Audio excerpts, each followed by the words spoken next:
Lula a'r Fflam. Roedd Lula'r crwban yn caru Cymru, ond roedd hi'n chri oer. Pam diffoddodd y golau peilot ar y boiler, roedd hi wedi cael digon. Roedd hi'n rhewi, felly cychynnodd hi i'r goedwig cyfagos i chwilio am gynhesrwydd.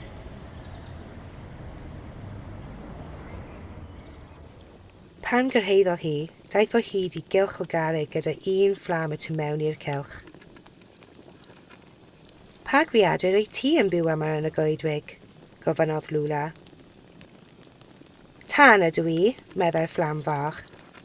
Roedd pobl ifanc yn fy ngadw i'n llosgi llachar neithiwr, ond fe adwon nhw, ac mae angen i rhywun fy mwyd â i. Rydw i'n sownd y tu mewn i'r cerrig yma. Rydw i wedi bod mor oer, meddai Lula gan grynu. Gad i mi dy gynesu di, meddai'r fflam fach ddisglair.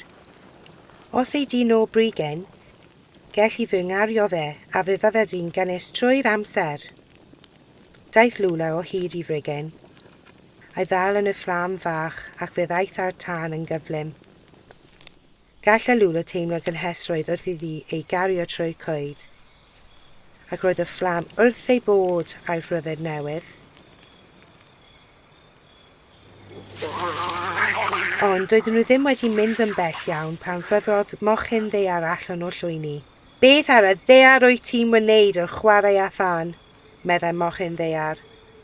Roi'n oer, meddai Lula, ac addawodd y fflam fach yn ddygadw'n un gynnes. Dwi gadw'n di'n gynnes, dwi gadw'n di'n gynnes. Oes gen ti unrhyw syniad beth mae tan yn gallu wneud i'r goedwig yma? Dim ond un sbarc yma'n gymryd. Gyda hynny, diffoddod y mochyn ddaear y fflam fach.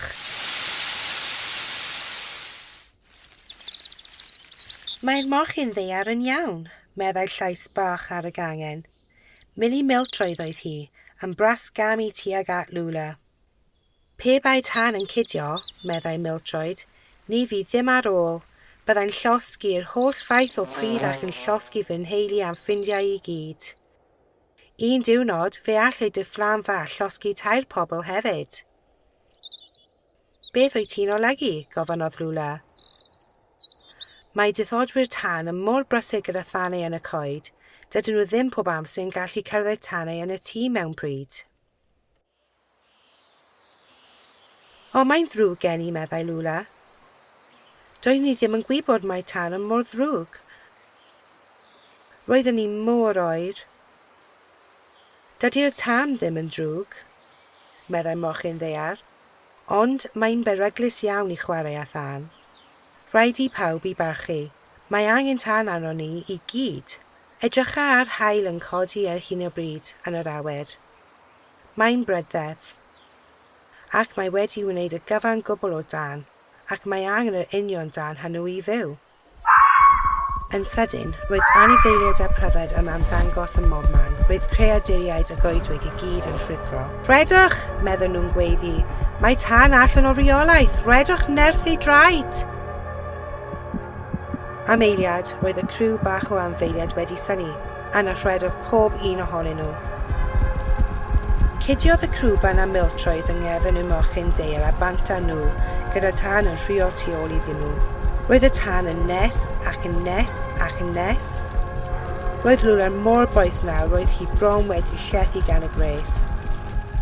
Yn sydyn, aeth blaen canffon y mochyn ddaear ar dan. Bu'n rhaid i Lula a Mili weithio'n galed iawn i ddiffodd, gan deimlo y grym y fflamau o cwmpas. Roedd y dam ddim yn stopio. Roedd yn edrych mor wyllt a mor grac. Roedd Lula yn siŵr bod y tan yn mynd i dal nhw. Doedden nhw ddim yn gallu mynd yn ddigon gyflym. Roedd y dam bron a'u cyrraedd. Ac yna, yr un mor sydyn, roedd doriad enfawr yn y coed a rholiodd yr anifeiliaid yn ei lawr llethyr ac i mewn i bwll bach. Roedd y tan allan o danoedd, ac aeth i ffwrdd tua'r goed gan llosgi unrhyw goed y gallai dod o hyd iddyn nhw. Rydyn ni ddiogel am tro, meddai'r mochyn ddaear. Mae hwn yn rhwystr tan, y mae pobl wedi rhoi i mewn i araddu'r tan. Ni fydd yn achub y coetir, ond mae rhoi amser i diffoddwr tan geisio rheoli'r fflamau. Ond fe fydd y cymryd blynyddoedd i popeth wella'r eto.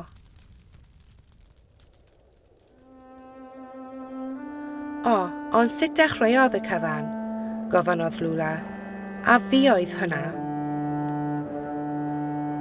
Gall tanau cychwyn mor hawdd ac nid yw tan yn deall caredigrwydd. Rwy ti wedi dysgu llawer heddiw, atebodd y mochyn ddaear. O'r diwedd, dringodd yr anifeiliaid allan o'r pwll. Yr unig beth a welon nhw oedd olion siacrol du o'r hyn a fu unwaith y coed iddyn nhw.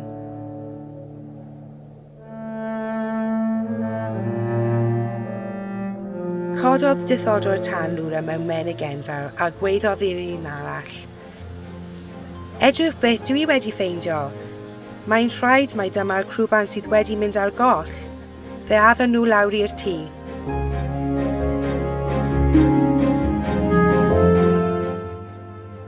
Doedd Lula byth yn awyddus i mynd allan rhyw lawer ar ôl y diwrnod hwnnw. Roedd hi wrth ei bod gyda'i hardal glud yn y gegin. Ar y fflam fechan a welodd gyntaf yn y goedwig, roedd y tu ôl i ffenestr y tu mewn i'r boiler wedi thrysio. Roedden ni'n meddwl am beth wedi digwydd i ti, meddai Lula. Paid byth a phoeni amdana fi, meddai'r fflam fach. Rydw i o dan reolaeth yma nawr. Rwy'n helpu i di gadw'n gynnes ac rwy'n hoffi gwneud hynny. Y cyfan roedden ni'n eisiau ei fod yn gynnes, meddai Lula wrth syrthio i gysgu, gan ryfeidio am grwbanod meddylgar, mochor deiar dŵr a pryfedd deallus yn dysgu'r byd i gyd a barchu tan. Wedi cyfan, pwy arall sy'n mynd i wneud?